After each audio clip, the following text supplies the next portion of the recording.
The entire cabin fell silent as Eloise Chen, a frail 78-year-old Vietnamese-American woman, was forcibly dragged from her seat by airport security.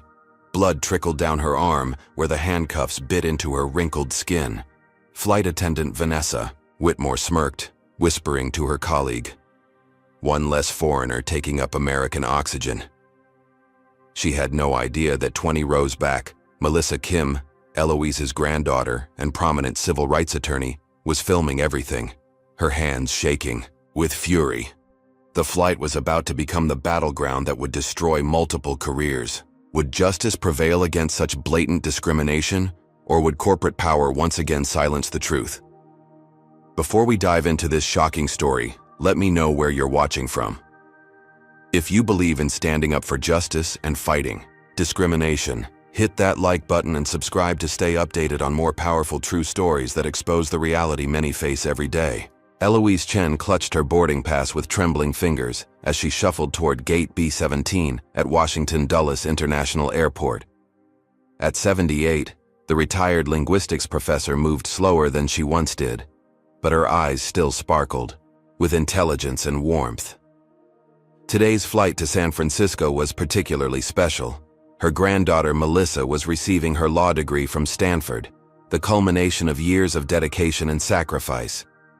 "Excuse me," Eloise said softly, approaching the counter and carefully placing her medical documentation beside her passport.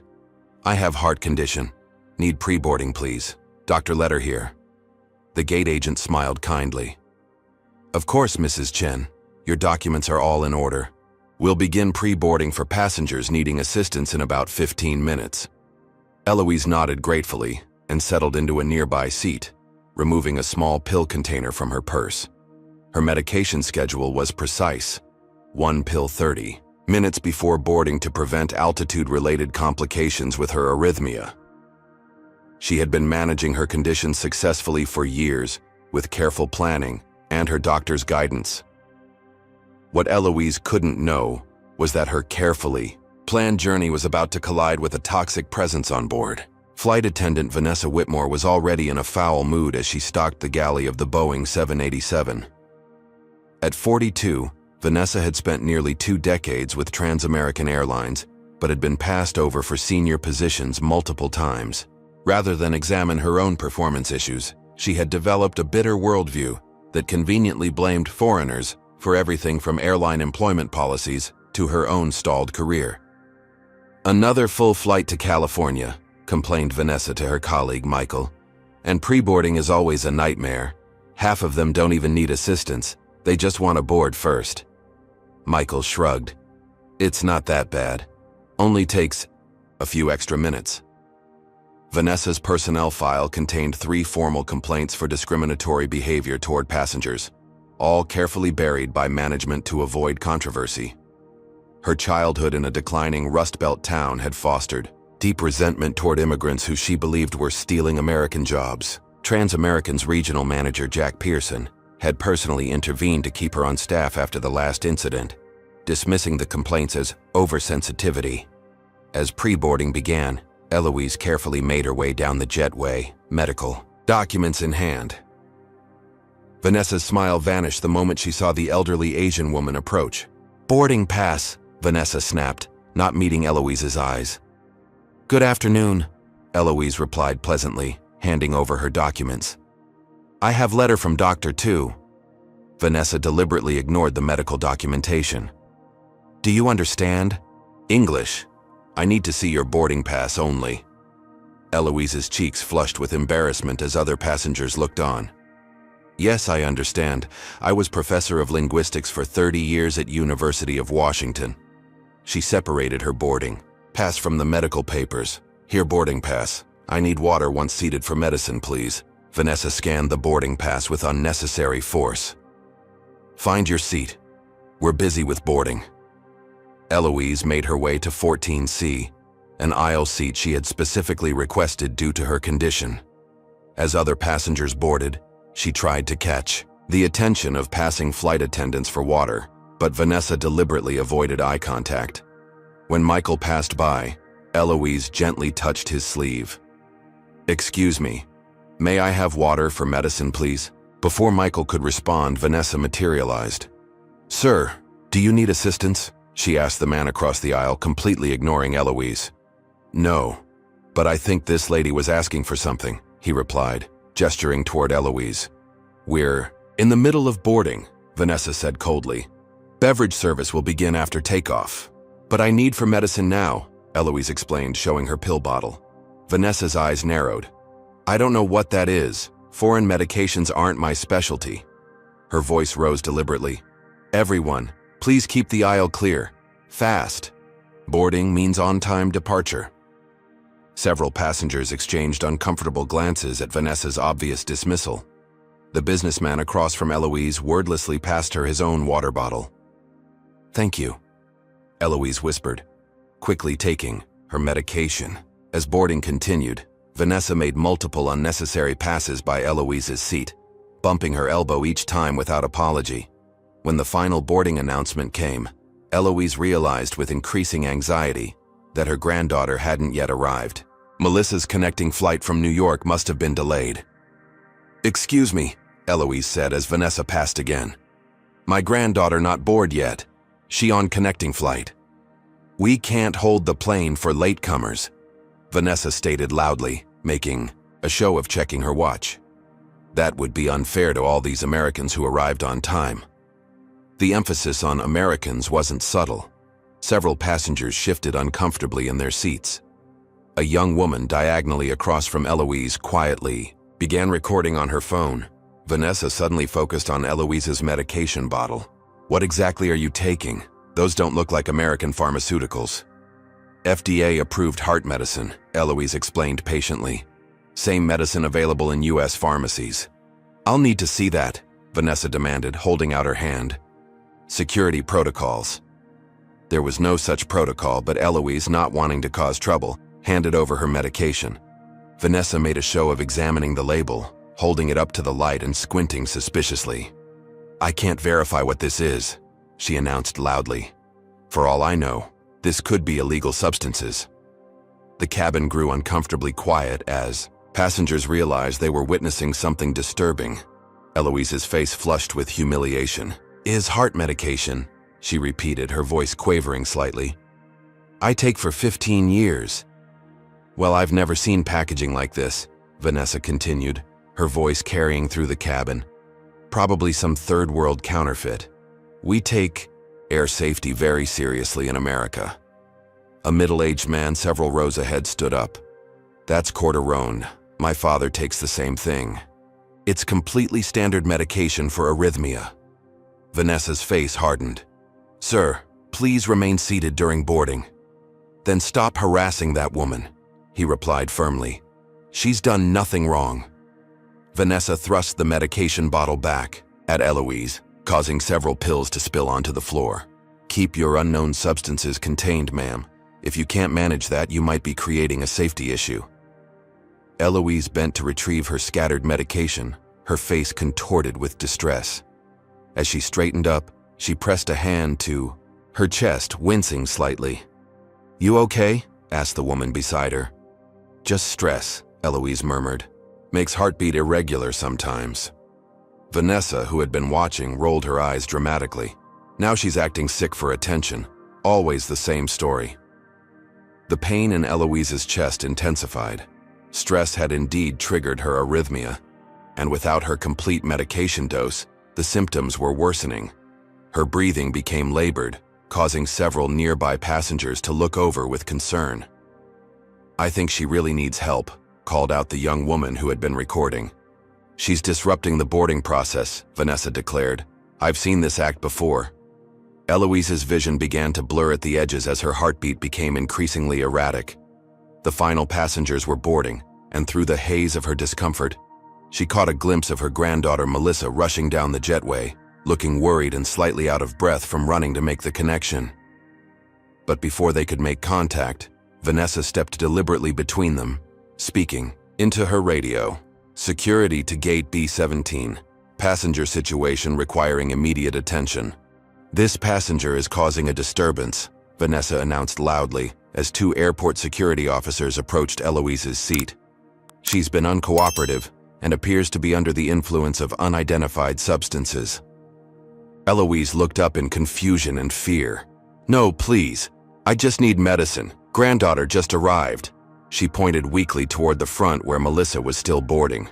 "Ma'am, we need you to come with us," said the taller security officer, his hand already moving toward his handcuffs.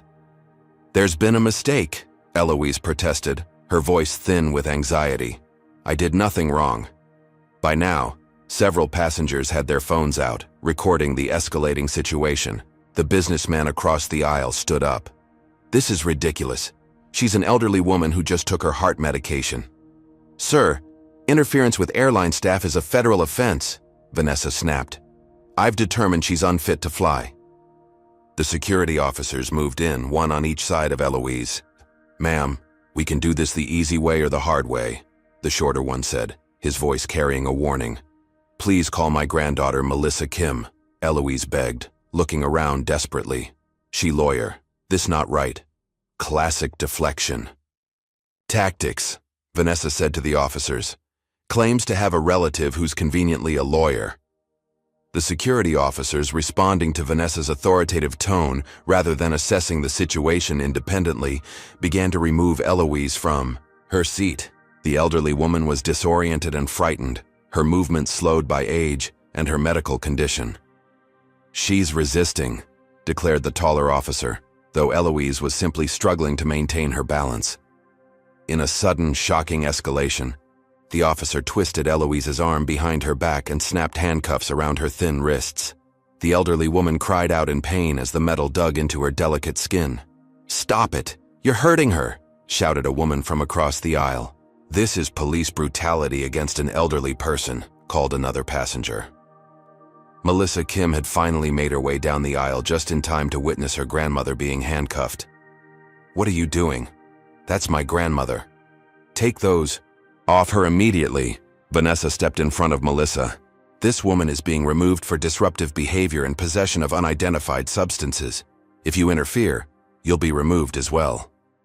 "I'm Melissa Kim, civil rights attorney," she said, her voice shaking with barely controlled fury. "And you have exactly 5 seconds to release my grandmother before I file charges against every single person involved in this outrage." Vanessa smirked. Another troublemaker. "Officer, we'll need to remove this one too." "Don't you dare touch me," Melissa warned, already recording with her phone. "I know my rights, and you are violating multiple federal laws right now." Meanwhile, Eloise was being forcibly dragged toward the exit, her feet barely touching the ground. The handcuffs had broken her skin, and small droplets of blood were visible on her wrists. The sight of blood transformed the mood in the cabin instantly, with multiple passengers rising from their seats in protest. "You're going to kill her," shouted one man. "She's having a medical emergency." Indeed, Eloise's face had gone alarmingly pale, her breathing shallow and irregular. The stress and rough treatment had severely aggravated her heart condition. "She's faking it," Vanessa insisted, though a flicker of uncertainty crossed her face for the first time. As the security officers continued dragging Eloise toward the exit, her body suddenly went limp. She slumped forward, unconscious. "Grandmother!" Melissa screamed, pushing past Vanessa to reach Eloise. "She needs her medication now. She's having a cardiac event." The security officers froze, suddenly aware that the situation had escalated beyond a simple removal. Passengers were standing in the aisles, many recording, others shouting in protest. "Someone call a doctor!" "Is there a medical professional on board?" A woman pushed through the crowd. "I'm a nurse. Let me through." Vanessa, realizing she had lost control of the situation but unwilling to back down, spoke into her radio again. "Medical emergency on board. But this doesn't change the fact that she was disruptive." As the nurse reached Eloise and began checking her vital signs, Vanessa made a fatal mistake. Not realizing that dozens of phones were still recording, she turned to her colleague Michael and muttered, "One less immigrant taking up a hospital bed would be fine by me." The cabin erupted in outrage. Several passengers demanded Vanessa's name and employee number. Others were already uploading videos to social media platforms. Melissa, torn between caring for her grandmother and documenting the outrage, did both, holding Eloise's hand while keeping her phone camera trained on Vanessa. "Get a medical team here now," the nurse shouted. "She's in atrial fibrillation. We need emergency response." The captain emerged from the cockpit, surveying the chaotic scene. "What's happening here? This flight attendant racially targeted my grandmother, denied her medication, caused a medical emergency, and then had security rough-handle her until she collapsed," Melissa explained rapidly. "I have it all on video, as do at least 20 other passengers." The captain turned to Vanessa, whose smug expression had finally faltered. "Is this true?" "She was being disruptive," Vanessa insisted, but her voice lacked conviction. "I heard everything," confirmed the businessman who had first spoken up. "This attendant has been targeting this elderly lady from the moment she boarded. It was textbook discrimination." The captain made a quick decision. "This flight is delayed until we get medical personnel on board and resolve this situation. Everyone please remain seated." As paramedics rushed onto the plane and began tending to Eloise, Vanessa tried to slip away unnoticed toward the galley. Melissa's voice stopped her cold. "Don't you dare leave. You're going to be held accountable for what you've done. Do you think what happened to Eloise is something that occurs more often than we realize? Comment number 1 if you believe discrimination against the elderly and minorities in travel settings is a widespread problem that goes unreported. Hit like if you think Vanessa should face immediate consequences for her actions, and subscribe to see how justice unfolds in this shocking case. What do you think will happen next? Will the airline stand behind their discriminatory employee, or will Eloise and Melissa find justice in a system that too often protects the powerful? While Eloise was being rushed to Georgetown University Hospital's cardiac care unit, Melissa Kim was building her case. Standing in the terminal with tears of fury threatening to spill, she approached every passenger from the flight who would listen. "If you witnessed what happened to my grandmother and have video, please share it with me," she said, passing out her business cards. What happened today wasn't just wrong. It was illegal discrimination that nearly killed her. Within an hour, Melissa had collected contact information from 17 passengers and received 14 video clips through airdrop and email. Each captured different angles of the same horrifying incident: an elderly Asian American woman being humiliated, denied medical attention, handcuffed, and ultimately collapsing while a smirking flight attendant made blatantly racist comments. "Thank you for your courage," Melissa told a college student who had captured Vanessa's damning "one less immigrant" comment clearly on video. "Your footage might make all the difference." Back in her hotel room, Melissa worked through the night, reviewing footage and preparing her strategy. As a civil rights attorney specializing in discrimination cases, she knew exactly what to do with such damning evidence. By 3 a.m., she had edited together a 4-minute compilation showing the incident from multiple angles, with subtitles identifying key statements and violations of federal law. At 6 a.m., she posted it to her professional social media accounts with the caption, "Trans-American Airlines flight attendant nearly kills my 78-year-old grandmother through racial discrimination. This stops today. Justice for Eloise." Melissa had built a modest following through her civil rights work, but nothing prepared her for what happened next. By 8 a.m., her video had been shared over 20,000 times. By noon, it had reached 1 million views and was trending nationally. Media requests flooded her inbox: local stations, national networks, international outlets. "The footage speaks for itself," Melissa told a CNN reporter in her first interview. "My grandmother, a retired linguistics professor who taught at the University of Washington for 30 years, was profiled, humiliated, denied medical attention, physically assaulted, and nearly killed because a racist flight attendant didn't believe Asian Americans deserved dignity or respect."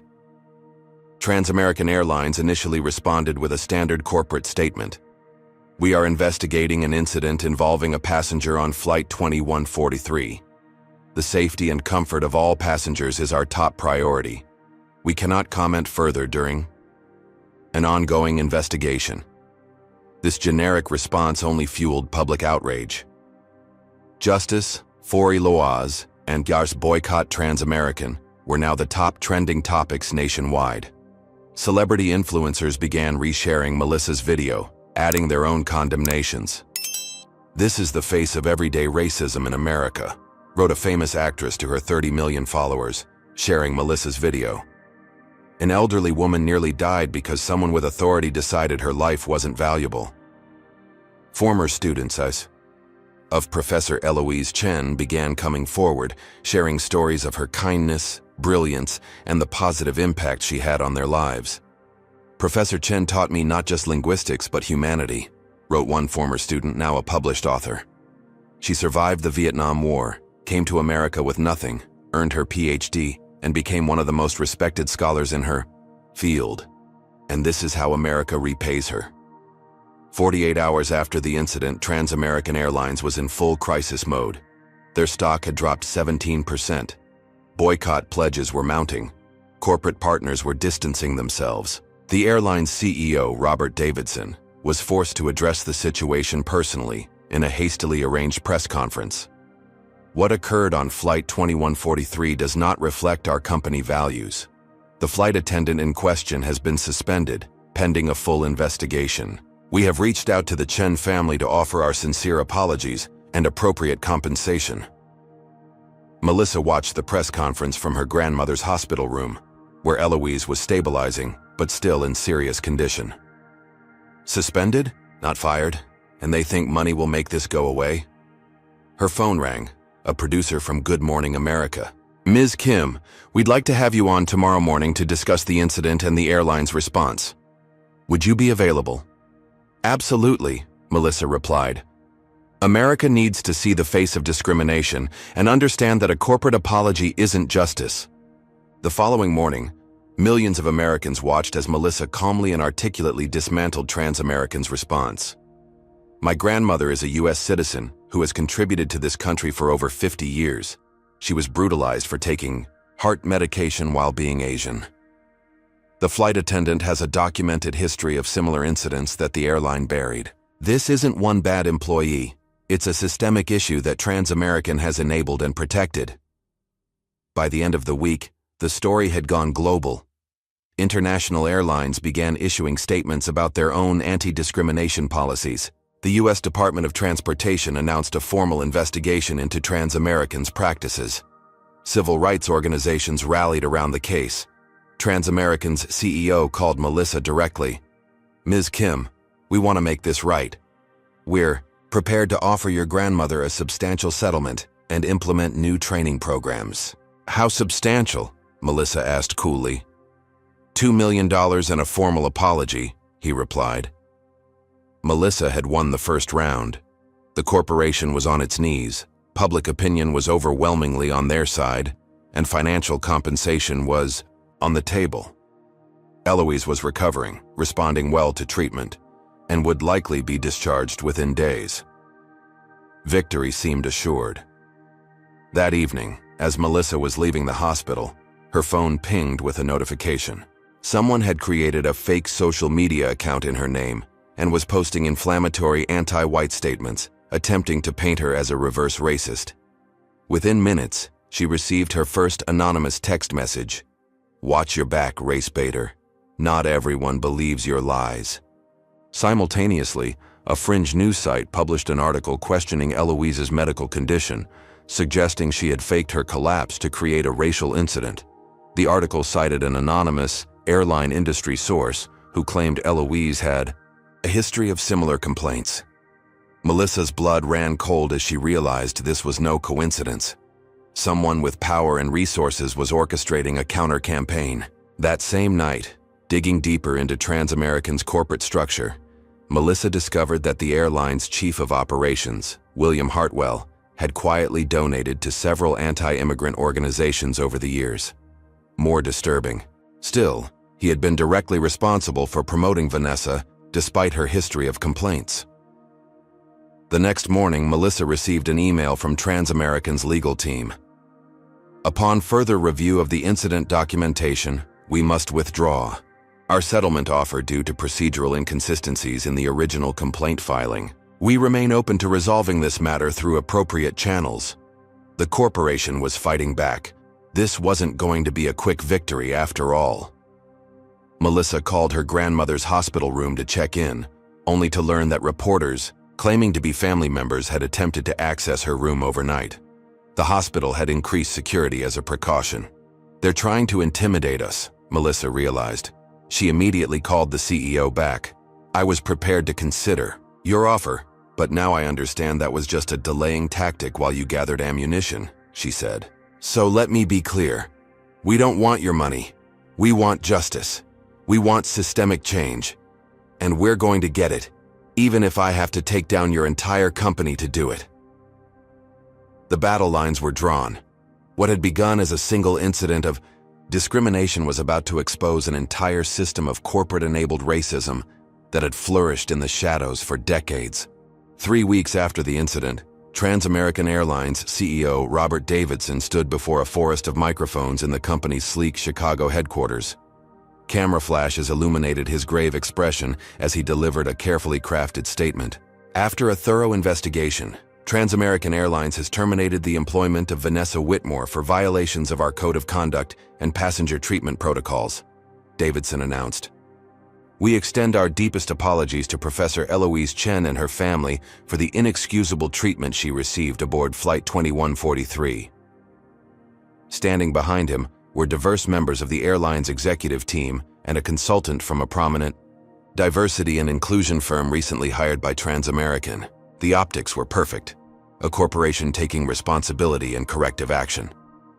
"Additionally," Davidson continued, "we're implementing mandatory anti-bias training for all staff, creating a passenger advocacy office, and establishing a zero-tolerance policy for discriminatory behavior. Trans-American is committed to ensuring this never happens again." Watching the press conference from her hotel room, Melissa allowed herself a moment of satisfaction. Public pressure had forced concrete action, and Vanessa's firing was a significant victory. Her phone immediately lit up with congratulatory messages from supporters and civil rights colleagues. Later that afternoon, Melissa received a call from Trans-American's chief counsel. "Ms. Kim, in addition to the actions announced today, we'd like to offer your grandmother a settlement of $3 million as compensation for her ordeal. No NDAs, no confidentiality clauses. We simply want to make this right." The amount was substantial, enough to cover Eloise's considerable medical expenses, fund her retirement completely, and establish the educational foundation she had always dreamed about. It was more than triple what they had initially offered. "I'll discuss it with my grandmother," Melissa replied carefully. "She's being discharged tomorrow and her recovery is our primary focus right now." At Georgetown University Hospital, Eloise was indeed preparing to leave. Her cardiologist, Dr. Patel, reviewed her discharge instructions. "You've made excellent progress, Professor Chen, but you must avoid stress. Your heart needs time to recover." "Fully," Eloise nodded. "My granddaughter take good care of me. I stay with her now." As Melissa helped her grandmother into a wheelchair for hospital discharge, a floral arrangement arrived addressed to Eloise. The card read simply, "This isn't over. Some people don't belong in first class or in America." Melissa immediately alerted hospital security, who reviewed surveillance footage but found only that the flowers had been delivered by a standard courier service, paid for in cash by an unidentified sender. That evening, in Melissa's apartment where Eloise would be staying during her recovery, they discussed the settlement offer. $3 million is significant, grandmother. It would secure your future and allow you to establish that linguistic scholarship you always wanted.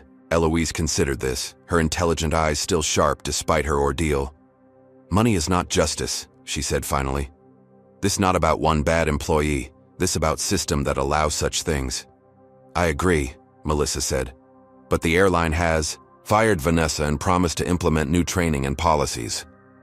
"Promise is easy to make, hard to keep," Eloise replied. "What happened to other people who know have lawyer granddaughter? Who speak for them?" Before Melissa could respond, her laptop chimed with an incoming email. It was from an anonymous account, with the subject line, "What Trans-American Isn't Telling You." The email contained internal documents showing that William Hartwell, Trans-American's chief of operations, had personally intervened to protect Vanessa after previous discrimination complaints. More disturbing were meeting minutes from an executive discussion about passenger demographic optimization. corporate doublespeak for discouraging certain types of travelers from flying with them. Melissa's phone rang immediately after she opened the email. The number was blocked. "Leave it alone, Ms. Kim," said a male voice. "You got your victory. You got your money. Don't go digging where you shouldn't." "Who is this?" Melissa demanded. The line went dead. Melissa spent the night researching William Hartwell. Beyond his corporate biography, she found concerning connections.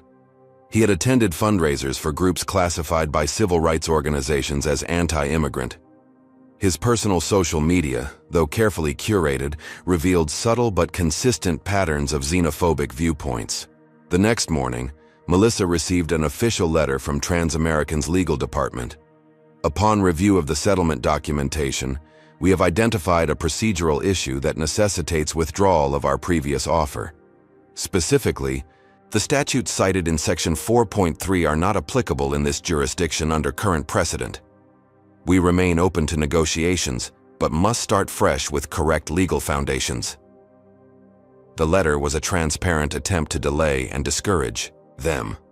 The settlement wasn't being withdrawn because of legitimate legal issues. It was being withdrawn because someone had discovered Melissa was still investigating.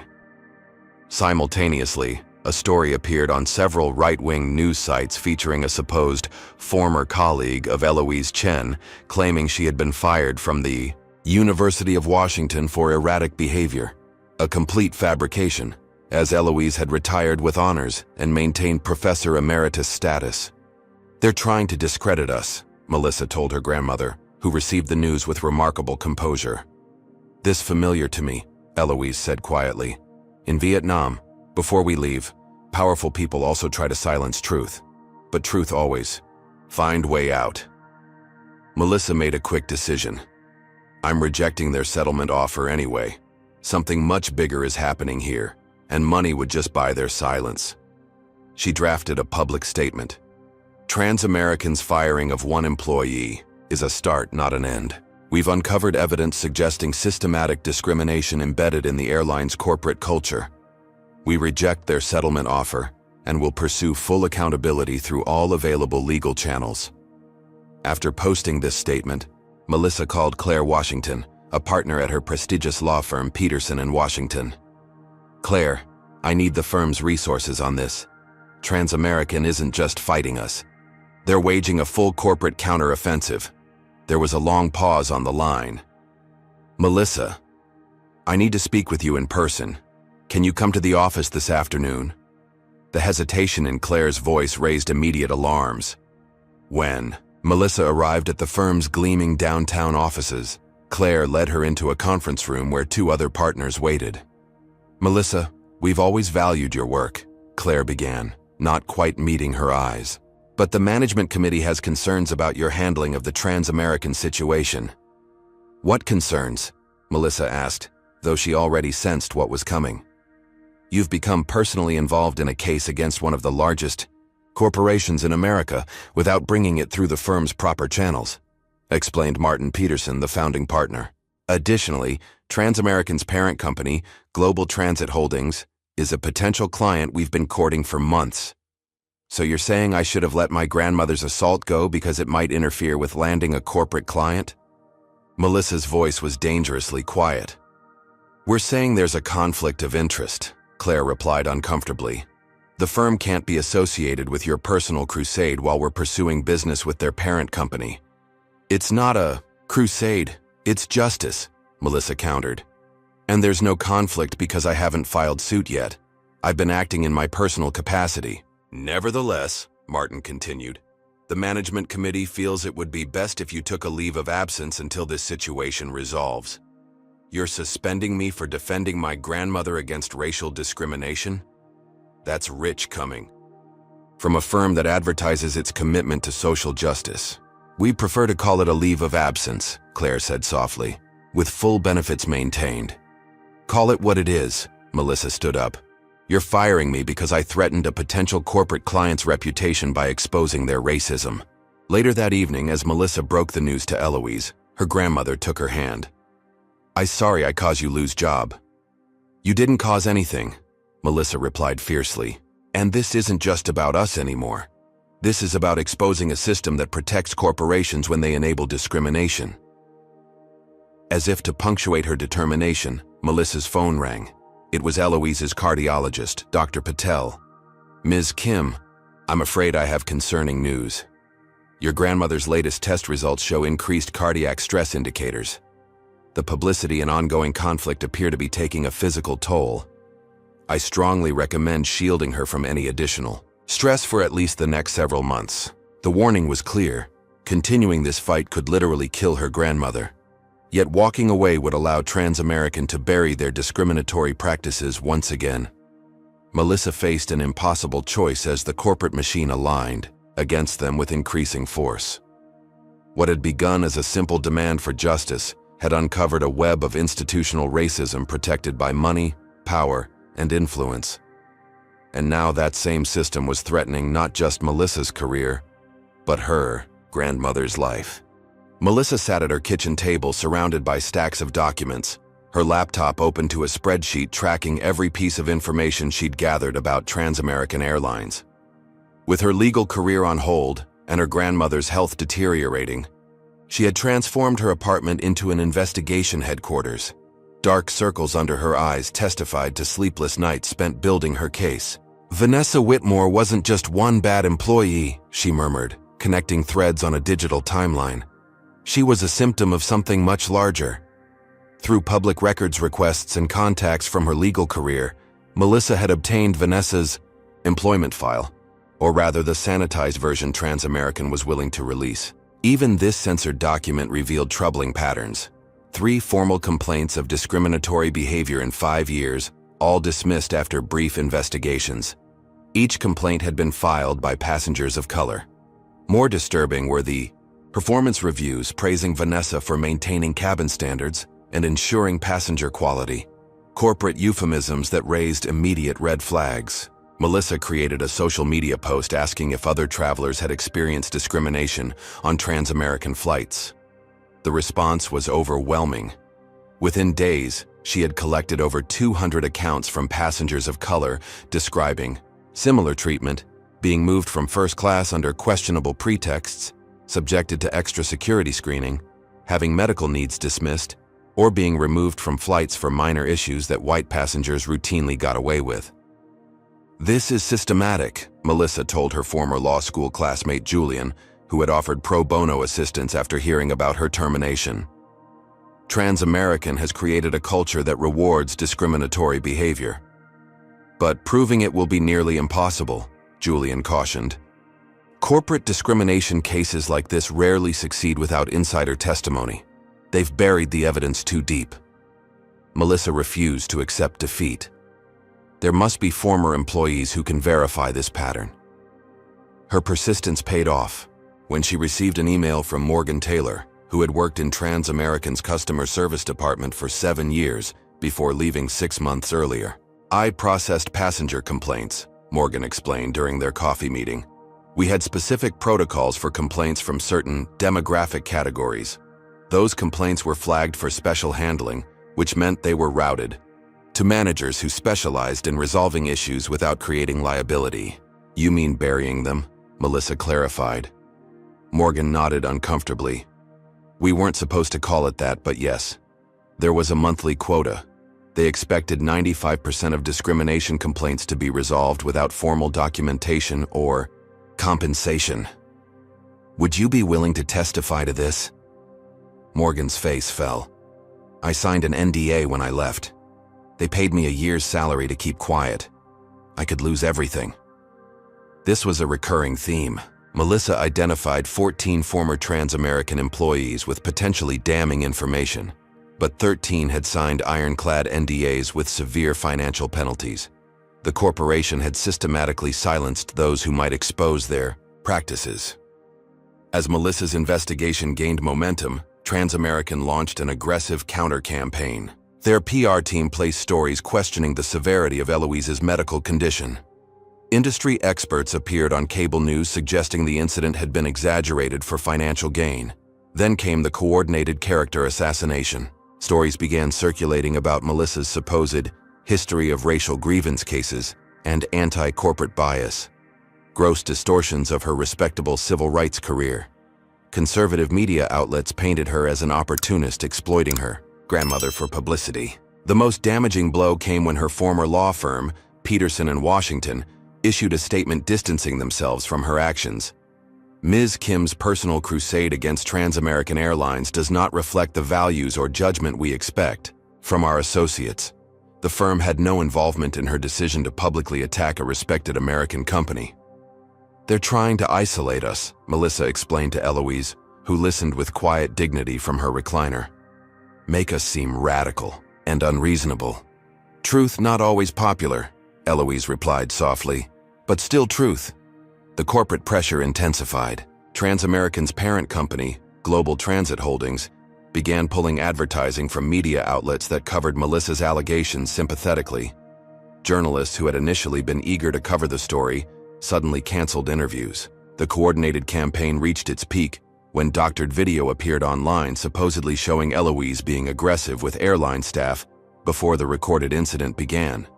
The video was quickly debunked as a fake by digital forensics experts, but the damage was done. Seeds of doubt had been planted in the public consciousness. Melissa refused to back down, appearing on independent media platforms to counteract the disinformation. They're spending millions to silence us rather than address their discriminatory practices, she told a popular podcast host. What does that tell you about their priorities? Her persistence was making an impact. Civil rights organizations rallied to support their cause. Justice for Eloise regained momentum on social media. Former Trans-American passengers continued sharing their own discrimination stories. Then came the most direct attack yet. Melissa received a termination letter from Peterson and Washington, citing violation of firm policy and professional standards. The leave of absence had been converted to outright firing. The letter contained a thinly veiled threat. The firm reminds you of your continuing obligations under your employment agreement, including non-disparagement clauses and prohibitions against using firm resources or contacts in personal legal matters. That same day, Eloise's cardiologist called with alarming news. Her latest tests show significant regression. The stress is literally killing her, Ms. Kim. I must insist you shield her from this ongoing situation. Melissa faced an impossible choice. Continue fighting for justice and potentially lose her grandmother, or surrender to corporate power. After a sleepless night, she made her decision. Grandmother, she said gently the next morning, I'm going. To settle the case, your health is more important than anything else. Eloise studied her granddaughter's face. You not settle. You find another way. What do you mean? Americans say, where there's a will, there's a way. I survived war in Vietnam, boat journey to America, build new life from nothing. We not give up now. Tears filled Melissa's eyes. But your health. Justice is best medicine, Eloise said, firmly. But you need help. You cannot fight alone. Eloise was right. Going against a corporate giant solo was a losing battle. Melissa needed allies, people who understood the system and knew how to fight it. That afternoon, she received a message request on her professional social media account from an unfamiliar name, Sarah Jenkins. The message was cryptic. Not all of us at Transamerican support what happened. Some of us have been documenting the pattern for years. Meeting in person only. Meridian Park, East Entrance tomorrow, 2 p.m. Could this be the break they needed? Or another corporate trap? Have you ever witnessed discrimination but felt powerless to speak up? Comment number 1. If you believe whistleblowers who expose corporate wrongdoing deserve better protection, hit like if you think companies should be held accountable when they try to silence victims through intimidation and character assassination. Subscribe to find out if Melissa will find the allies she desperately needs, or if this mysterious message is just another corporate trap. Will Sarah Jenkins be the key to exposing Transamerican's discriminatory practices? Or is Melissa walking into danger? And just how far will this airline go to protect its reputation and silence those who speak? Truth to power? Melissa arrived at Meridian Park 30 minutes early, positioning herself on a bench with clear sight lines to all approaches. Her years as a civil rights attorney had taught her the value of caution when meeting potential whistleblowers. She'd left her phone at home to avoid tracking and told only Julian her whereabouts as a safety precaution. At exactly 2 p.m., a woman in her mid-30s with short brown hair and alert eyes approached. "The roses are lovely this time of year," she said, the verification phrase they had agreed upon through follow-up messages. "Especially the yellow ones," Melissa responded with the countersign. The woman nodded, visibly relaxing. "I'm Sarah. We should walk while we talk. Less chance of being overheard." As they strolled through the park's winding paths, Sarah revealed her story. "I've been a flight attendant with Trans-American for 11 years. For the past 3, I've been documenting discriminatory incidents. It's not just a few bad employees, it's policy, though they're careful never to put it in writing." "You've been gathering evidence?" Melissa asked, hardly daring to hope. "Me and others. We call ourselves the Fair Skies Coalition. There are 23 of us across the company. Flight attendants, gate agents, baggage handlers, even 2 pilots. We've all witnessed systematic discrimination and started comparing notes." Sarah explained how the unofficial policy worked. It's always couched in euphemisms, passenger quality management or cabin culture maintenance. But the message is clear. Certain passengers are less desirable, and staff who help manage these demographics get preferential treatment. "How do they incentivize this?" Melissa asked. "Better routes, schedule flexibility, faster promotion." Vanessa was their poster child. She received 3 exceptional service bonuses after incidents where passengers of color were removed from flights. This was exactly what Melissa needed. Insider confirmation of systematic discrimination. "Would you and your colleagues be willing to testify?" Sarah's expression grew serious. "That's why I contacted you. We've been waiting for the right case, the right attorney, someone who couldn't be bought off or intimidated. When we saw how you stood up for your grandmother despite losing your job, we knew you were that person." That evening, Melissa met with 5 members of the Fair Skies Coalition in a private room at a community center. Each shared similar accounts of Trans-Americans' discriminatory practices. "We have documentation," said Miguel, a baggage supervisor. "Screenshots of internal communications, recordings of staff meetings, passenger complaint statistics sorted by race that never made it to official reports. This could break the case wide open," Julian said after reviewing some of their evidence. Together, they formulated a strategy. The coalition would continue gathering evidence while maintaining their cover within the company. Melissa would prepare a class action lawsuit representing both affected passengers and whistleblowing employees. For the first time since her grandmother's assault, Melissa felt genuine hope. With insider testimony and documentation, they could expose Trans-Americans' discriminatory system and force meaningful change. Word of the coalition spread carefully among trusted civil rights networks. Additional affected passengers came forward, including several with compelling documentation of their experiences. Attorneys from the National Civil Rights Legal Defense Fund offered pro bono support, providing Melissa with resources her former firm had denied her.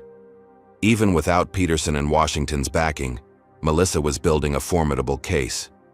Her small apartment transformed into a command center, walls covered with timeline charts and evidence maps. Julian helped her secure encrypted communication channels for coalition members, ensuring their identities remained protected. "We need to move quickly but carefully," Melissa advised the group during a secure video conference. "Once we file the class action, Trans-American will know they have leaks. Everyone's digital and physical security must be airtight." Late one night, as Melissa finalized documentation for the initial filing, she heard a noise at her front door. Before she could react, the door crashed open. 2 masked figures rushed in, heading straight for her workspace. Melissa grabbed her pepper spray, but one intruder tackled her while the other snatched her laptop and the external hard drives containing coalition evidence. "Call the police and you're dead," the larger intruder growled before they vanished into the night. Shaking with adrenaline and fear, Melissa surveyed the damage. They had taken her primary computer and backup drives, containing statements from coalition members and affected passengers. Her desk had been ransacked, physical documents stolen.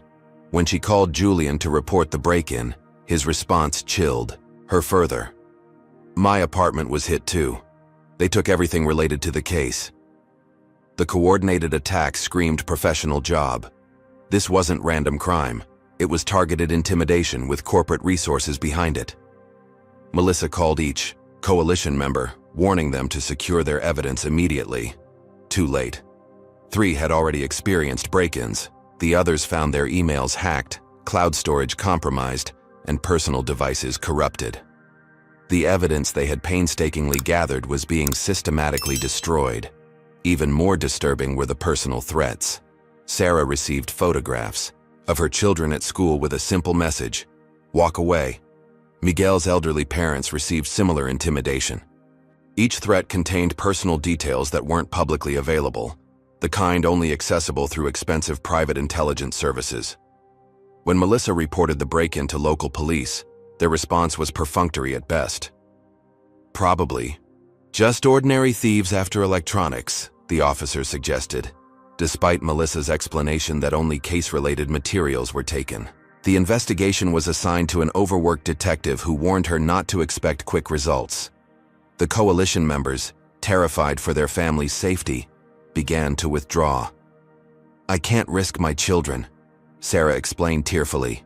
They know where my kids go to school. They know my parents' address in another state. This is bigger than we thought. Melissa couldn't blame them. The opposition had resources and reach far beyond what they had anticipated. Trans-American wasn't just an airline. It was part of Global Transit Holdings, a multinational corporation with connections throughout government, law enforcement, and intelligence communities. With her evidence stolen and witnesses intimidated into silence, Melissa faced her darkest moment. Then she received a text from an unknown number. Laptop and drives weren't only copies. Everything backed up on secure servers. Meet tomorrow. Same park, 11 a.m. The message came from Raj Patel, a cybersecurity specialist and member of a civil rights technology collective. Sarah contacted us before approaching you, he explained during their meeting.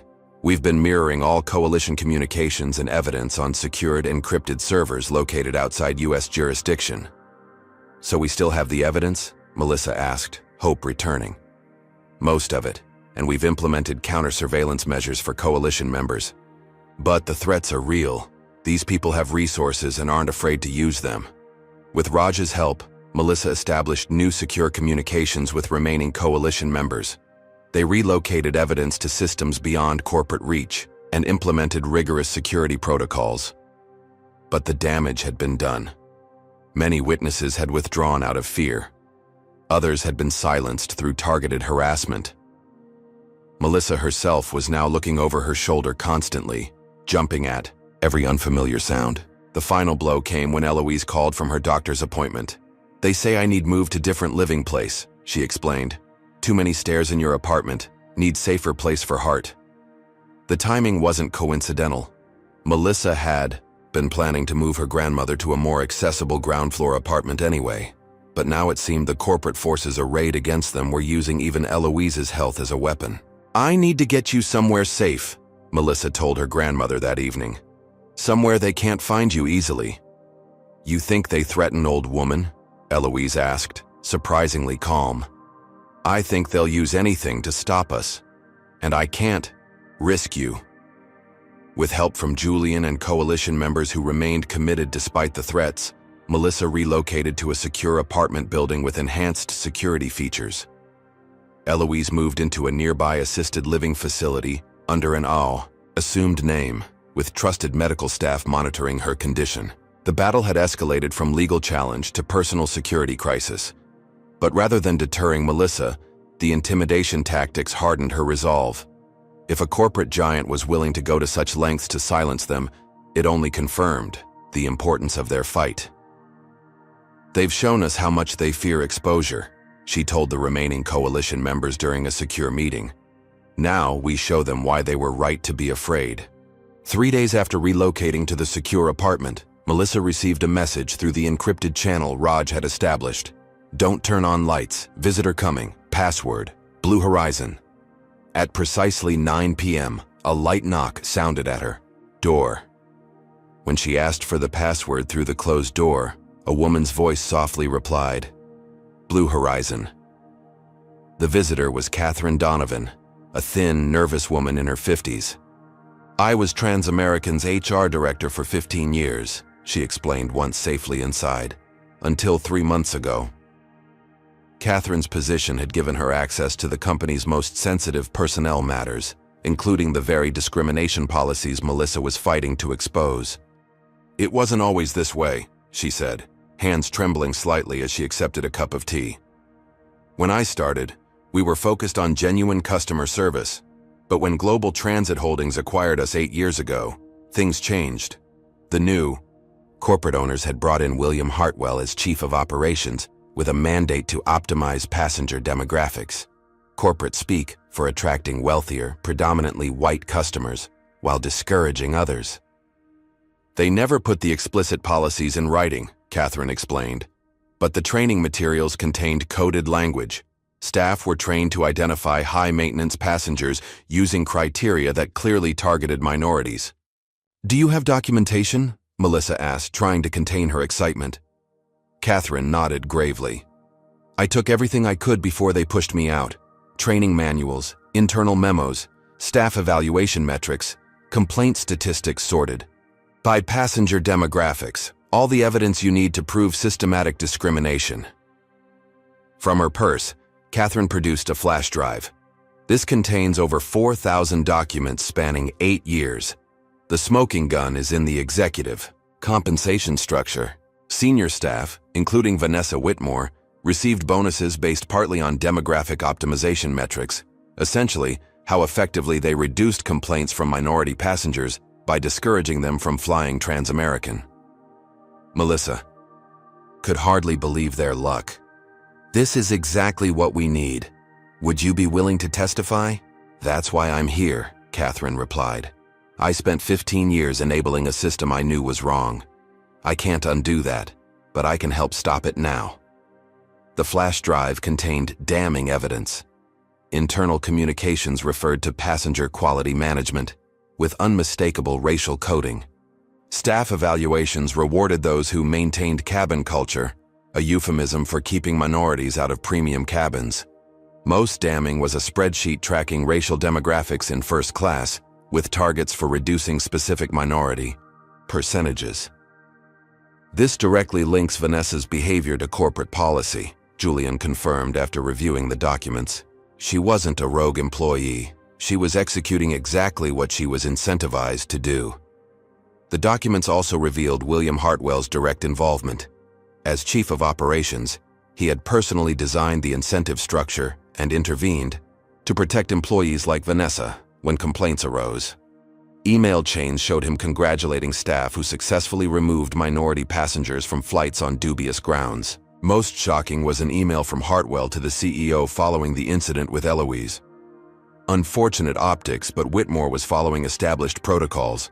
Temporary suspension recommended for appearance sake. Full reinstatement with bonus, once media attention subsides. With Catherine's evidence and testimony, the class action lawsuit took shape. Melissa prepared to file within days, coordinating with civil rights organizations for maximum impact. For the first time since the break-in, victory seemed possible again. The morning they planned to file, Melissa's secure phone rang. Julian, his voice tight with shock. "Turn on the news. Now." Every major network was carrying the same headline.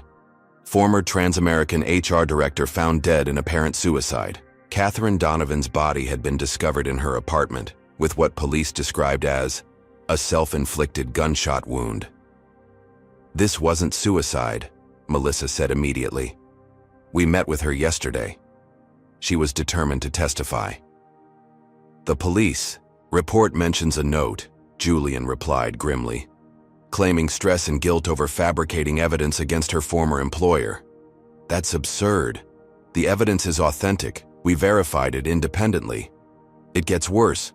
They're claiming the flash drive contained planted evidence, sophisticated forgeries created to damage the company. The police have seized all her devices as part of the investigation. Melissa felt physically ill. A woman had likely been murdered to protect corporate interests, and now her final act of courage was being twisted into a weapon against their cause. When they tried to file the lawsuit that afternoon, they hit another roadblock. The judge assigned to receive the filing, Clayton Richardson, questioned the admissibility of evidence obtained from Catherine. "Your Honor, these documents were legally provided by a corporate insider with direct knowledge of the practices described," Melissa argued. "Ms. Kim, I'm concerned about the chain of custody. These documents came from a deceased individual under circumstances that law enforcement is actively investigating as potentially fraudulent." Judge Richardson's expression remained impassive. "Furthermore, I understand these materials were obtained without formal discovery protocols." It wasn't coincidence that Richardson had been assigned their case. Research revealed he had received campaign donations from Global Transit Holdings PAC during his election. The system was aligned against them at every level. The legal challenges mounted. Trans-American's attorneys filed motions to dismiss, claiming the evidence was inadmissible and potentially fraudulent. They demanded sanctions against Melissa for pursuing a vendetta based on fabricated documents. Media coverage shifted dramatically. Major outlets that had initially supported Eloise's cause now featured experts questioning the authenticity of Catherine's evidence. Cable news hosts speculated about Melissa's disturbing obsession with attacking a major American corporation. "They're controlling the narrative," Julian observed bleakly. "Catherine's death gave them the perfect opportunity to discredit everything." Even their remaining coalition members began to waver. "If they killed Catherine, none of us are safe," one flight attendant wrote before going dark. Eloise's health deteriorated further under the stress.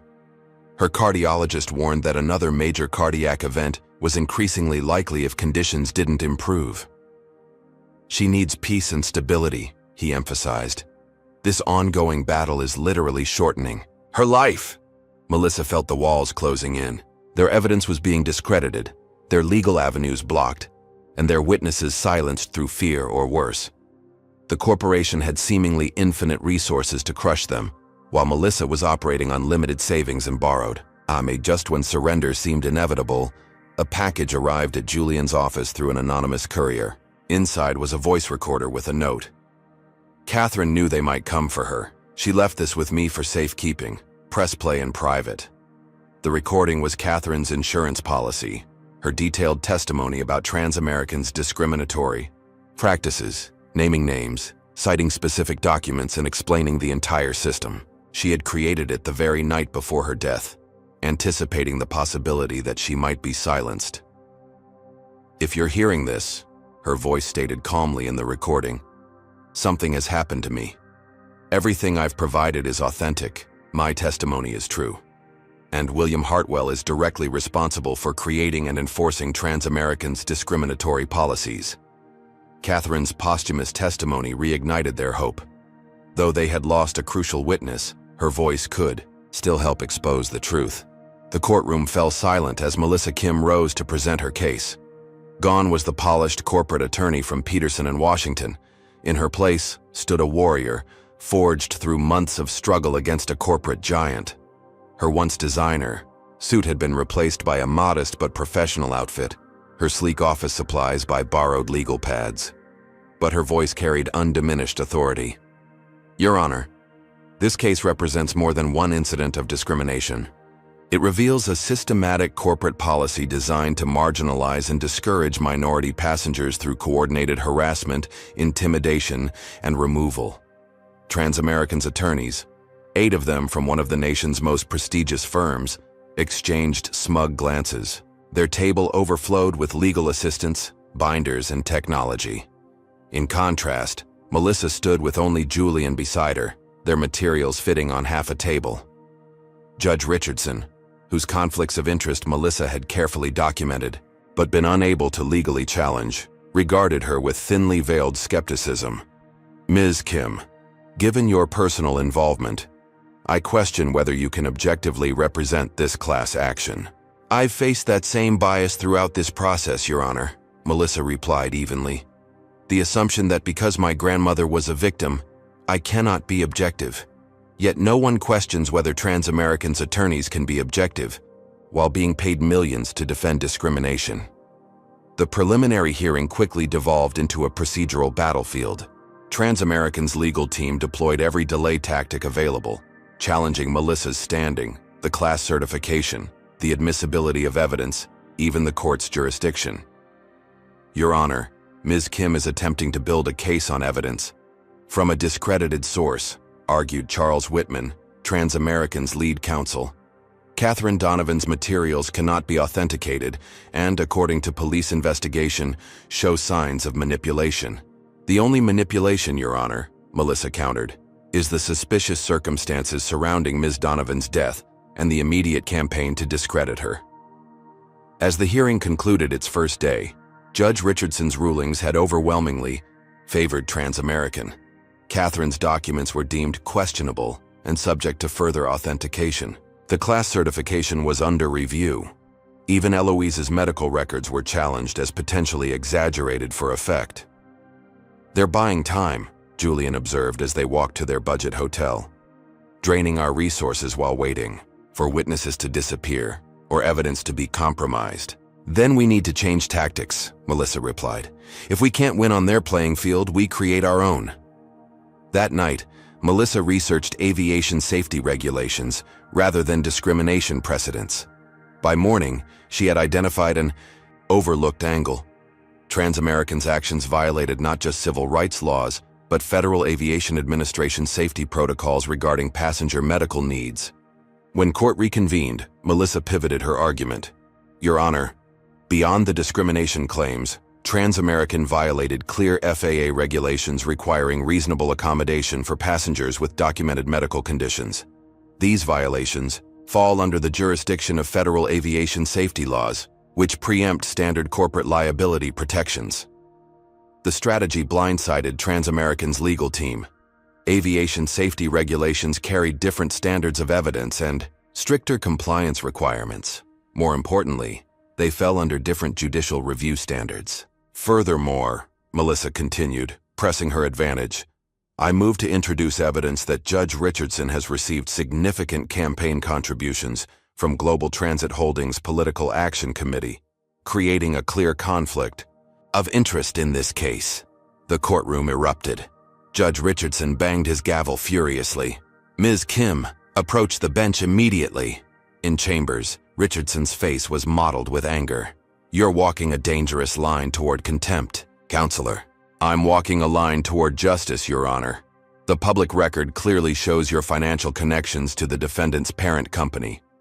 I am formally requesting your recusal based on Canon 3 of the Code of Judicial Conduct." For a moment, it seemed Richardson would refuse, but the legal trap was elegantly laid. Denying the recusal motion would create automatic grounds for appeal and potential judicial ethics complaints.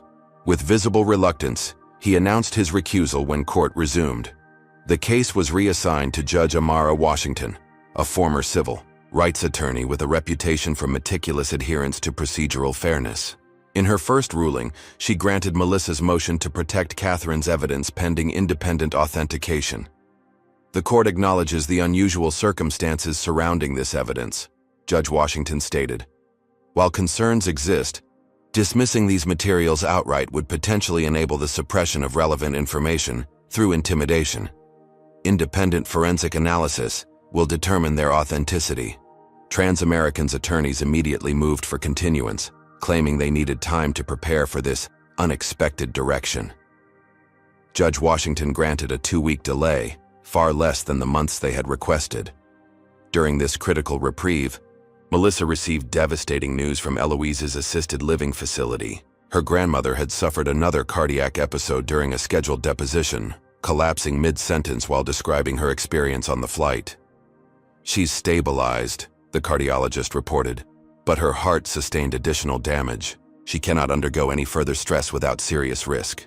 The deposition video showed the exact moment when Transamerican's attorney had aggressively questioned Eloise about her history of making complaints, implying she was a habitual troublemaker. The baseline cardiac monitor visibly spiked before she clutched her chest and slumped forward. "They're trying to kill her through legal means now," Melissa told Julian, her voice breaking for the first time in months. "They know every deposition, every hearing wears her down." Julian studied the deposition video carefully. "This might actually help us," Their attorney clearly continued aggressive questioning despite visible signs of medical distress. That's witness intimidation with medical consequences.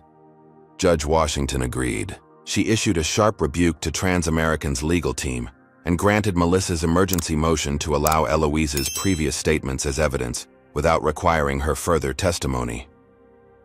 The court will not permit litigation tactics that endanger an elderly witness's health, Judge Washington declared.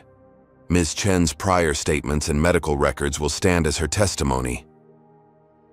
When proceedings resumed, Melissa found unexpected support. Aviation safety experts volunteered expert testimony about Transamerican's violations of medical accommodation requirements. Independent forensic analysts confirmed the authenticity of Catherine's key documents. Even a former FAA compliance officer came forward to testify about the airline's history of regulatory shortcuts. Transamerican's attorneys shifted to aggressive personal attacks, portraying Melissa as an unhinged activist, pursuing a vendetta against a respected corporation. They submitted her social media history, selectively edited to suggest bias. They called former colleagues to testify about her obsessive personality. Ms. Kim is not the plaintiff in this case, Judge Washington reminded them during one particularly vicious cross-examination. The court is interested in Transamerican's actions, not counsel's character. The turning point came when Melissa identified a critical legal loophole. While Judge Richardson had restricted Catherine's documentary evidence, he had made no ruling about her audio testimony. The voice recording, authenticated by independent experts, was admissible under separate evidentiary rules as a dying declaration. Objection, Your Honor. Charles Whitman was on his feet instantly. This recording was not properly disclosed during discovery. Actually, Melissa countered, it was listed in our supplemental evidence filing on page 217, item 34C. Transamerican's failure to request its production does not make it inadmissible. Judge Washington reviewed the filing and nodded. Objection overruled. The recording may be entered into evidence. Catherine Donovan's calm, detailed testimony filled the courtroom. For 43 minutes, she methodically outlined Transamerican's discriminatory practices, named executives involved, and explained how the system rewarded employees like Vanessa Whitmore for targeting minority passengers. Most damning was her description of the performance metrics used for flight attendant bonuses. Staff received quarterly bonuses based partly on demographic optimization, essentially how effectively they removed or discouraged certain passengers, categorized by demographic codes that transparently represented racial and ethnic groups. As the recording concluded, Catherine's final statement hung in the air. I participated in this system for years, believing the corporate justifications. I cannot undo that harm, but I can tell the truth now, whatever the personal cost. Transamerican's attorneys looked visibly shaken. Their client had assured them Catherine's evidence had been contained. Now her voice testified from beyond the grave, immune to cross-examination or intimidation. In a desperate countermove, Transamerican offered a substantial settlement, $10 million for Eloise, with no admission of wrongdoing and a confidentiality agreement. $10 million would secure your grandmother's future and fund civil rights work for years, Julian observed privately. It's a life-changing amount. Melissa considered the offer carefully. The money would indeed provide for Eloise's medical needs and establish the educational foundation she had always dreamed of creating. The fight had already taken a devastating toll on both of them, but accepting would leave the system intact. Other passengers without lawyer granddaughters would continue facing discrimination. The executives who had created and protected these policies would remain in power. Catherine Donovan's sacrifice would be rendered meaningless. The settlement offer is declined, Melissa informed the court the next morning. Justice isn't measured in dollars. It's measured in truth and accountability. Is justice really possible against powerful corporations with unlimited resources? Comment number 1. If you believe whistleblowers like Catherine deserve better protection when exposing corporate wrongdoing, hit that like button if you admire Melissa's courage in refusing the millions of dollars to continue fighting for systemic change. Subscribe to see if her gamble will pay off, or if Transamerican will find yet another way to escape accountability. Will Judge Washington allow the full truth to be heard, Or will corporate influence reach even her courtroom? And what will happen when Eloise finally takes the stand to confront the system that nearly took her life? While the legal battle continued in court, Melissa launched a parallel strategy in the court of public opinion. Transamerican had used its corporate influence to control mainstream media narratives, but grassroots channels remained open. "If we can't get justice through traditional media, we create our own platform," she explained to Julian as they planned their approach. "We bring Transamerican before a public tribunal where they can't control the narrative."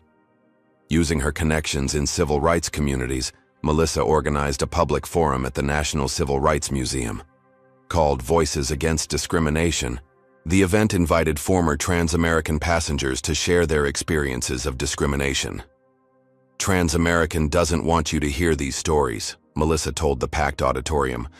"They've spent millions trying to silence us. Today, that silence ends." One by one, victims approached the microphone. A Somali-American doctor described being removed from first class despite having a valid ticket. A Latino family recounted being separated during boarding and subjected to additional security screening. An elderly Japanese couple explained how they were denied assistance with their medications, a story disturbingly similar to Eloise's. The patterns were unmistakable and devastating. Each story reinforced the others, building an overwhelming case that Transamerican's treatment of Eloise was not an isolated incident, but part of a systematic practice. The forum was live-streamed on multiple platforms, circumventing traditional media gatekeepers. Within hours, viewership surpassed 2 million. The hashtag #FarkTransAmericanTruth trended nationwide as more victims came forward online, sharing their own experiences. Former employees began speaking out too, despite their NDAs. A retired flight attendant described training sessions where staff were taught to identify problem passenger profiles, using criteria that clearly targeted minorities. A former gate agent explained the coded language used to flag certain passengers for additional scrutiny or removal. Transamerican stock plummeted as the public testimony spread. Institutional investors began asking uncomfortable questions about liability exposure and reputation damage. Travel industry publications ran features questioning the airline's practices. Corporate partners distanced themselves from the embattled airline. The company's crisis management team arranged a hasty press conference. CEO Robert Davidson attempted damage control, announcing an independent audit of company practices and a new diversity initiative. The performance fell flat. Too little, too late. As Davidson fielded questions, a reporter from an independent news outlet asked the question that shattered the carefully choreographed event. "Mr. Davidson, internal documents show you personally approved bonuses for Vanessa Whitmore after previous discrimination complaints. Did you also approve her recent rehiring despite her role in the assault on Professor Chen?" The CEO froze momentarily before regaining his composure. "I'm not familiar with the specific personnel decisions you're referencing. Our hiring practices follow standard industry protocols." The reporter pressed further. "We have emails showing you instructed HR to bring Ms. Whitmore back with a bonus once media attention subsided. Are you denying the authenticity of these communications?" Davidson abruptly ended the press conference, but the damage was done. His evasive response and hasty exit only confirmed suspicions of executive complicity. That evening, Transamerican's board of directors called an emergency meeting. Sources inside the company reported heated arguments about leadership and crisis response. The following morning, Business News reported that several board members had demanded Davidson's resignation. Instead of backing down, the embattled CEO doubled down. In a move that shocked even veteran industry observers, Transamerican announced Vanessa Whitmore's reinstatement as a senior cabin service trainer. The press release framed it as part of their commitment to experienced leadership during challenging times. The provocative decision was clearly meant as a show of force, a declaration that the company would not be cowed by public pressure. It backfired spectacularly. Civil rights organizations announced boycotts. Corporate clients began canceling contracts. Several celebrities with minority backgrounds publicly terminated their Transamerican loyalty memberships. Melissa's public tribunal strategy was working, but it also made her an even bigger target. Returning home one evening, she found her apartment door ajar. Inside, every surface had been spray painted with racial slurs and threats. Race traitor was written across her living room wall in red paint. Family photos had been smashed and defaced. Police again treated it as a routine break-in, despite the obvious targeted nature of the vandalism. The message was clear. The campaign against Melissa had moved beyond professional attacks to personal intimidation. She relocated again, this time to a secure building with 24-hour security. But the psychological damage was done. Every shadow, every unexpected sound now triggered a fear response. She began experiencing symptoms of post-traumatic stress, struggling to sleep and constantly checking for threats. Despite the escalating pressure, Melissa refused to withdraw. "If they're going to these lengths to silence us," she told Julian, during a secure call, "it only proves how close we are to exposing the whole system." The legal and public pressure strategies were beginning to converge. Judge Washington had scheduled a crucial hearing on the admissibility of Catherine's complete evidence file, which would potentially expose the full extent of Transamerican's discriminatory system. Meanwhile, the public testimony was creating unprecedented scrutiny of the airline's practices. Transamerican found itself fighting on multiple fronts, its corporate armor finally showing cracks. For the first time, Melissa began to believe they might actually win. Not just justice for Eloise, but systemic change that would protect countless future passengers. What she couldn't know was that the most dangerous phase of the battle still lay ahead, as corporate desperation would drive Transamerican to its most extreme measures yet. The secure messaging app on Melissa's phone buzzed at 2:17 a.m. The contact was listed only as Horizon, one of the encrypted channels Raj had established for communication with potential whistleblowers. "Need to meet. Critical information. Tomorrow, 9 p.m. Café Noir. Back room." Melissa recognized the serious security risk of an in-person meeting, but couldn't ignore a potential new source. She took every precaution, arriving early, positioning herself with clear sightlines to all exits and having Julian stationed outside as backup.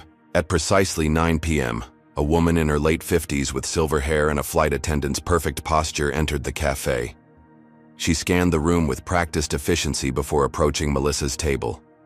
"My name is Diana Collins," she said, without preamble. 32 years as a Transamerican flight attendant, the last 12 as senior cabin crew instructor. Melissa remained cautious. "Why are you here, Ms. Collins?" "Because what happened to your grandmother was the final straw." Diana's voice carried the weight of long-suppressed anger. "I've trained hundreds of flight attendants. I've watched our culture transform from genuine service to systematic discrimination. I can't be complicit anymore." Diana had risen through Transamerican's ranks when the airline still prided itself on inclusive service. The shift began subtly after the Global Transit Holdings acquisition, with new training modules on passenger profiling and cabin culture maintenance. At first, they used security justifications, Diana explained. But it quickly became clear. This was about demographics, not safety. When I questioned the new protocols, I was sidelined, kept in my position but excluded from policy meetings. Her seniority and perfect performance record had protected her from outright termination, making her a particularly dangerous potential witness. As a trainer, she had access to the complete evolution of Transamerican service protocols over decades. "I have recordings," Diana continued, lowering her voice. "Training sessions where executives explicitly instruct crew to discourage certain passenger profiles from premium cabins. William Hartwell himself conducting a session on passenger quality management where he clearly outlines racial preferences. This was potentially their strongest evidence yet.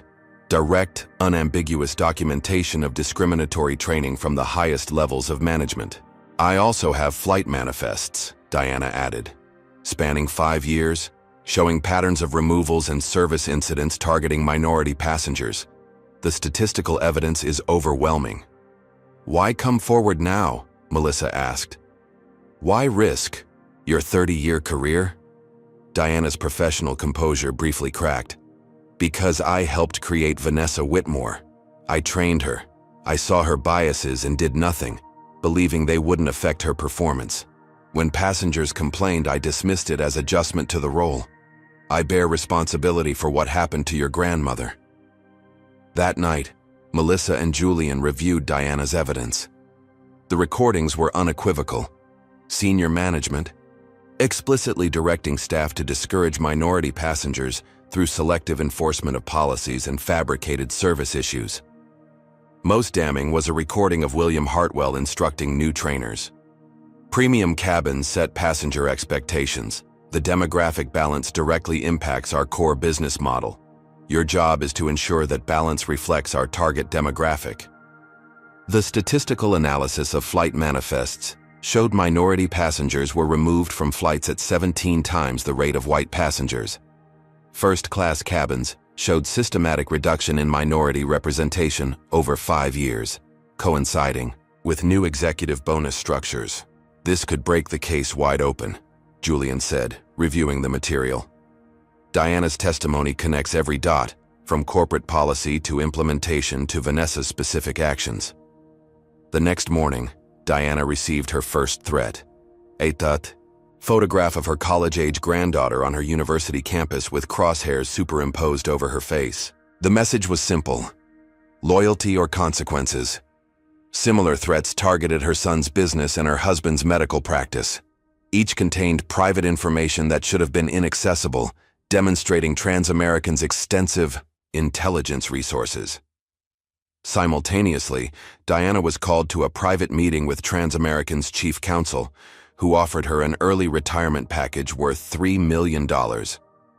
For your decades of service, he explained smoothly. No strings attached, except standard confidentiality about internal practices. The timing made the true purpose transparent, a bribe to silence her before she could testify. Diana recorded the meeting, adding another piece of evidence to their growing case. They're trying to buy me with one hand while threatening my family with the other, Diana told Melissa.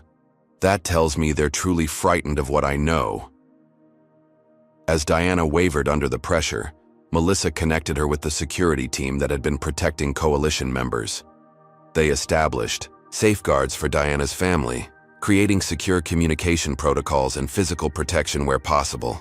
I can't guarantee perfect safety, Melissa acknowledged. But retreating won't protect your family either. Once they know you considered testifying, you'll always be a liability to them. Diana's decision came after watching Eloise's video deposition. Seeing the dignified elderly woman describe her humiliation and fear, then collapse mid-testimony from the stress. I won't let them silence me, Diana decided. I've looked the other way for too long already. With Diana's testimony secured for the upcoming hearing, Melissa finally had an unimpeachable witness with direct knowledge of Transamerican's discriminatory system. Unlike Catherine, whose evidence had been partially undermined by her death, Diana was a living witness with an impeccable professional record. The night before Diana was scheduled to testify, she drove home from a final preparation session with Melissa's legal team. On a quiet stretch of highway, her car suddenly accelerated uncontrollably. The brakes failed to respond. Fighting for control, Diana managed to steer onto an exit ramp before the car crashed through a guardrail. Emergency responders found her unconscious but alive. The crash investigation revealed signs of tampering with both the vehicle's acceleration system and brake lines, sophisticated sabotage requiring professional expertise. While Diana survived, her injuries would prevent her from testifying in person. Once again, Transamerican's tactics had escalated to potentially lethal measures to silence a witness, but they had miscalculated. Diana's near-death experience removed any remaining hesitation. From her hospital bed, she recorded her complete testimony for the court, more determined than ever to expose the system she had unwittingly helped create. They were willing to kill me to protect their secret, she told Melissa from her hospital room. That only confirms how important it is that we expose them. With Diana's recorded testimony and physical evidence secured, Melissa prepared for the courtroom showdown that would determine whether justice would finally prevail against corporate power. The federal courthouse steps teemed with media as Melissa arrived for the final phase of the trial. National networks had finally caught up to the story's significance, broadcasting live updates throughout the day. Civil rights supporters gathered, with signs demanding justice for Eloise and end corporate discrimination. Inside courtroom 4A, Judge Washington surveyed the packed gallery with calm authority. "These proceedings will remain orderly," she announced. "This court will focus strictly on facts and applicable law." Transamerican had spared no expense for their defense. Their table was crowded with attorneys from 3 prestigious firms, led by legendary corporate defender Charles Whitman. Their strategy had shifted from procedural delays to aggressive character assassination, painting Melissa as an unhinged activist with a personal vendetta. Melissa rose for her opening statement, appearing remarkably composed despite months of pressure and intimidation. "Your Honor, this case began with one incident. My grandmother being forcibly removed from an airplane for taking heart medication while being Asian American. But evidence has revealed this was not an isolated event, but rather the inevitable result of systematic discrimination embedded in corporate policy." Over the next 3 days, Melissa methodically presented her case. Former passengers testified about similar discriminatory treatment. Aviation experts confirmed violations of federal regulations requiring accommodation for passengers with medical needs. Independent analysts authenticated Catherine's documents and Diana's recordings, establishing their admissibility. Transamerican's defense relied heavily on technical objections and attempts to undermine witness credibility. When these failed, they pivoted to denying executive knowledge, portraying Vanessa Whitmore as a rogue employee acting against company policy. This strategy collapsed when Melissa played Diana Collins' recordings of William Hartwell explicitly, directing discriminatory practices. The courtroom fell silent as his voice filled the room. "The demographic appearance of our premium cabins directly impacts brand perception and high-value customer retention. Your performance metrics will reflect your success in maintaining appropriate cabin demographics." Transamerican's attorneys objected vehemently, claiming the recording had been edited or taken out of context. Judge Washington allowed their technical expert to examine the audio file, but forensic analysis confirmed its authenticity and completeness. The most powerful testimony came from Eloise herself. Unable to appear in person due to her health, her video deposition was played for the court. The elderly professor's dignity and composure as she recounted her humiliation brought many in the courtroom to tears. When she described how the handcuffs had cut into her wrists while security dragged her from the plane, several jurors visibly winced. Most damaging was the moment when Eloise explained the psychological impact. "I survived war in Vietnam. I come to America with nothing. Build new life. Teach for 30 years. Never think American company treat me like criminal for being old Asian lady with heart medicine." Transamerican's attorneys, sensing the jury's sympathy, called for an immediate settlement conference. Judge Washington recessed court while negotiations took place in her chambers. "They're offering $15 million, Julian reported when he emerged. "No admission of wrongdoing, but they'll agree to a consent decree requiring new anti-discrimination training." "Not enough," Melissa replied firmly. "Without structural change and accountability for the executives who created this system, nothing will actually change." The trial resumed with Vanessa Whitmore taking the stand. Her testimony had been carefully crafted by corporate attorneys to portray her actions as misunderstandings rather than discrimination. Under Melissa's cross-examination, however, this narrative quickly unraveled. "Ms. Whitmore, you received 3 performance bonuses following incidents where minority passengers were removed from first class. Is that correct?" "Those bonuses were for overall service excellence," Vanessa replied stiffly. "Then how do you explain this email from Mr. Hartwell congratulating you specifically for effective passenger management resulting in optimal cabin demographics?" Vanessa faltered, looking to Transamerican's attorneys for guidance. Finding none, she attempted to reframe. "That was about maintaining a balanced passenger experience." "By balanced, do you mean mostly white? Because the flight manifests show that after each incident for which you received bonuses, the percentage of minority passengers in premium cabins decreased." As Vanessa struggled through contradicting explanations, her credibility collapsed. By the end of cross-examination, she had been caught in multiple provable lies about company policies, her training, and specific interactions with Eloise. Meanwhile, a last-ditch effort, Transamerican's team presented character witnesses praising the airline's community involvement and diversity initiatives. The testimony rang hollow against the mountain of evidence showing their actual practices. During closing arguments, Charles Whitman appealed to economic concerns. Transamerican employs thousands of Americans. A punitive verdict would harm these innocent workers and the communities that depend on them. Melissa countered directly, "Corporate responsibility doesn't end with providing jobs. It includes treating all customers with dignity regardless of race. The executives who created these discriminatory policies have hidden behind corporate structures while encouraging frontline employees to do their dirty work. True justice requires accountability at all levels." As the jury began deliberations, Transamerican made one final settlement attempt, $20 million with a non-disclosure agreement. Judge Washington informed Melissa of the offer in chambers. "You should consider this carefully, Ms. Kim," Judge Washington advised. "Jury verdicts are unpredictable, and appeals could extend this process for years." "With respect, Your Honor, this was never about money," Melissa replied. "It's about changing a system that permits and rewards discrimination. No amount compensates for that without real accountability." The judge studied Melissa thoughtfully.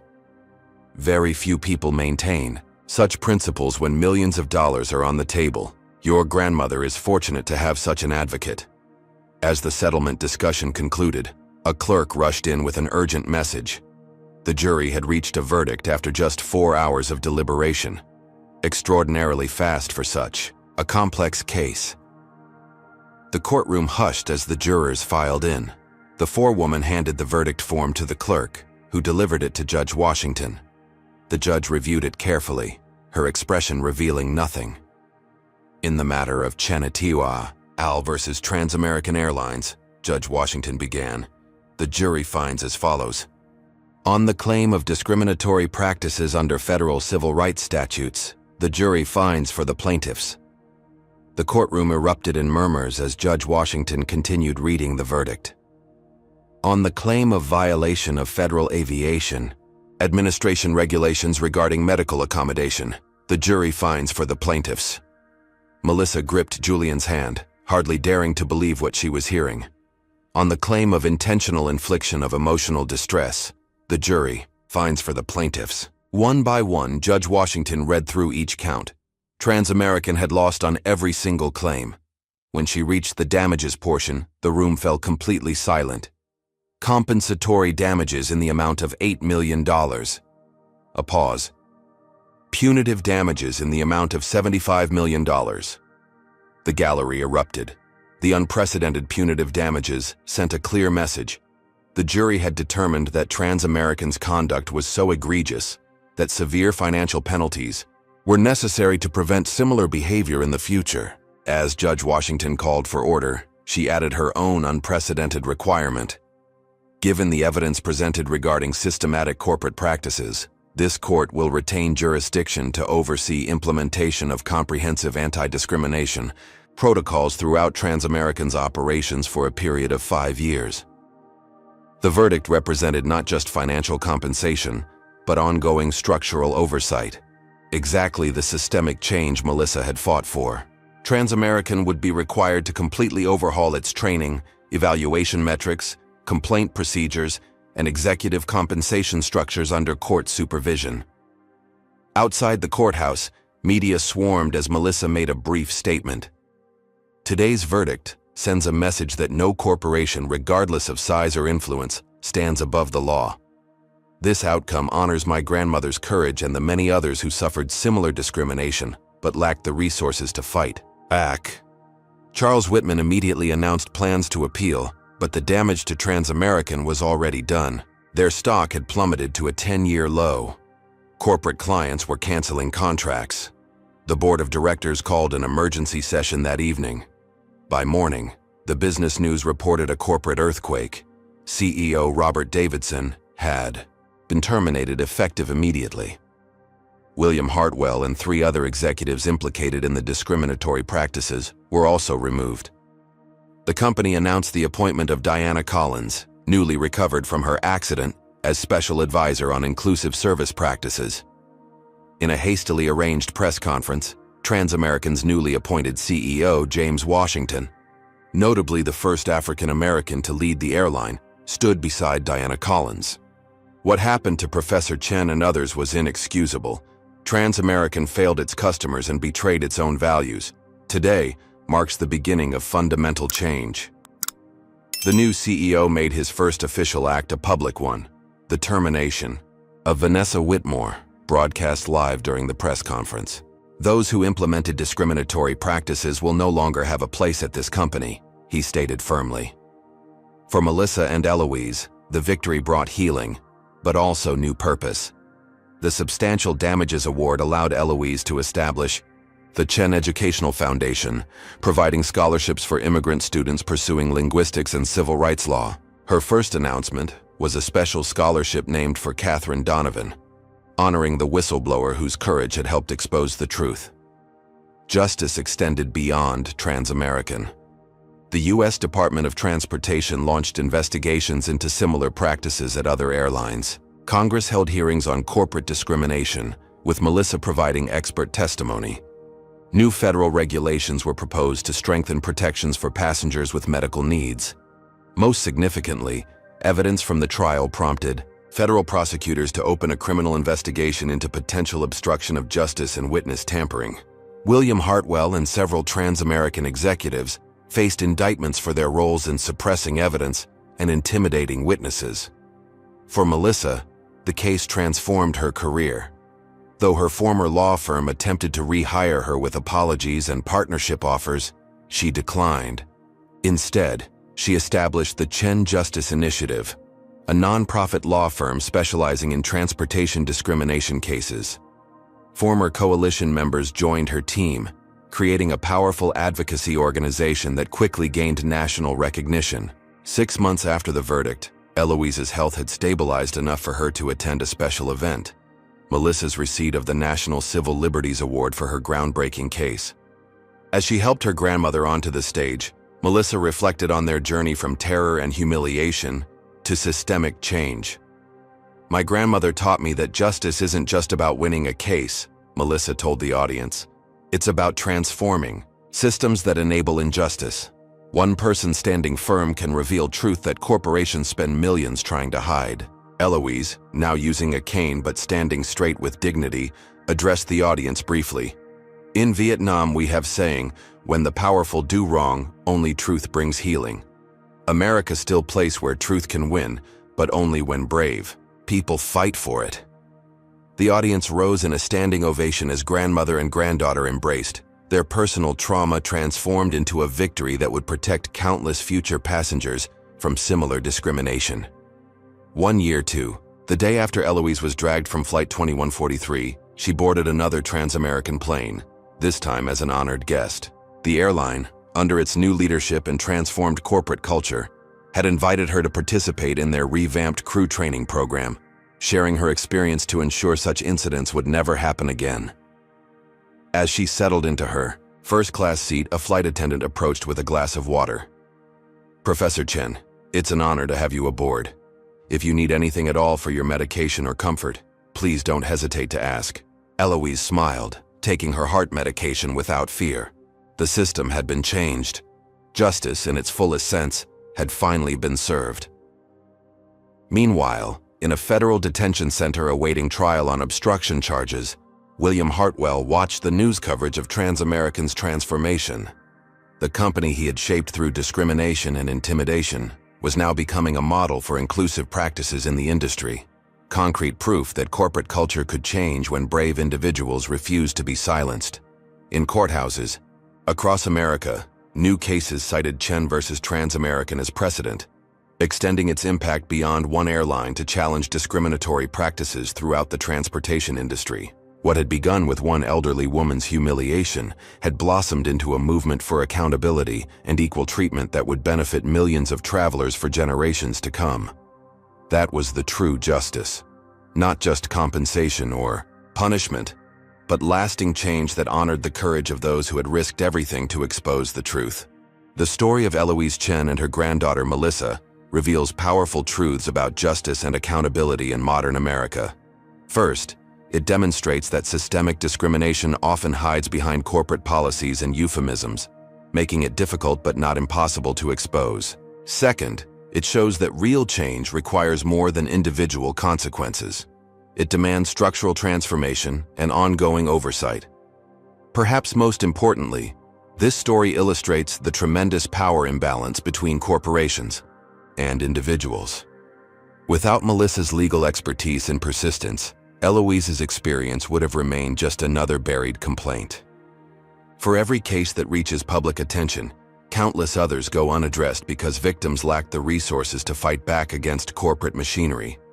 The journey also highlights the critical role of whistleblowers like Catherine and Diana, whose courage in speaking truth to power made justice possible despite serious personal risk. Their willingness to sacrifice for principle reminds us that systems only change when insiders refuse to remain complicit.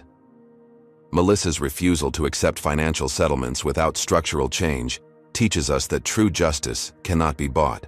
While compensation matters, lasting impact comes from transforming the systems that enable discrimination in the first place. Finally, this story reveals that accountability is possible even against powerful interests when evidence, courage, and strategic advocacy align. The combination of legal action, public pressure, and insider testimony created momentum that even unlimited corporate resources couldn't ultimately stop. What discrimination have you witnessed or experienced while traveling? And did you feel empowered to speak up? Comment below with your story. Your voice matters in this ongoing conversation.